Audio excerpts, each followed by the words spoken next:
Today's video is learning about retropupillary iris claw lens implantation.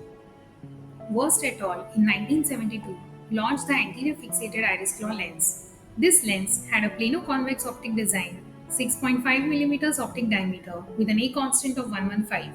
To reduce the loss of endothelial cells, this design was further modified by Bross and Newham to a more anatomical location behind the iris. The changes made in the design were reduction in the size of the optic diameter, tapering of the haptic claws at 30 degrees instead of 90, plano-concave design or biconvex design with an angulation between the optic and the haptic. A constant was changed from 115 to 117. Iris claw lens is indicated when there is insufficient capsular or zonular support due to the following reasons. It requires a good anatomical iris to withhold the IOL. It also can be combined with the open sky keratoplasty procedure. Following are the surgical steps of retropupillary iris claw lens. The first step is to create paracentesis at 180 degrees from each other.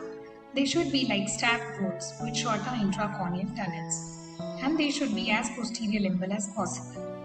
When we are making the side port, the MVR blade should align towards the equator, just as shown in this video.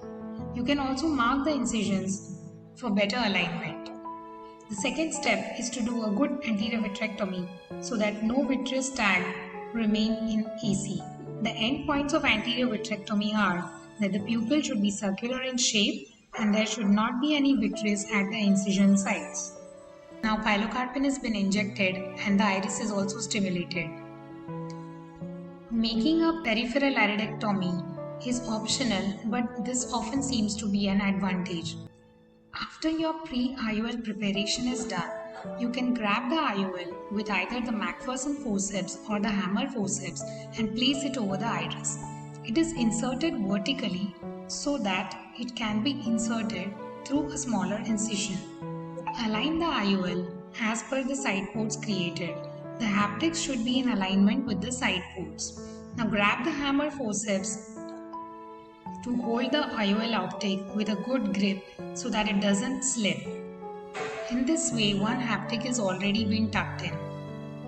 Now take the hammer forceps in the other hand, grip and push the IOL behind the iris, trying to elevate the mid-peripheral part of the iris to be enclaved with the help of enclavation forceps. The enclavation is assessed by pulling the iris to the opposite side and checking for iris movement. In this way, the optic is centered with a circular pupil. Let's recapitulate the surgical parts.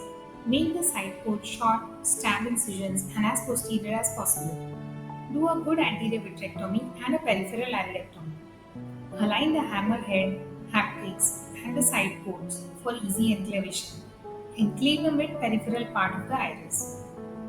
Remove the viscoelastic behind the IOL at the end of the procedure. I wish you happy enclavation. Thank you.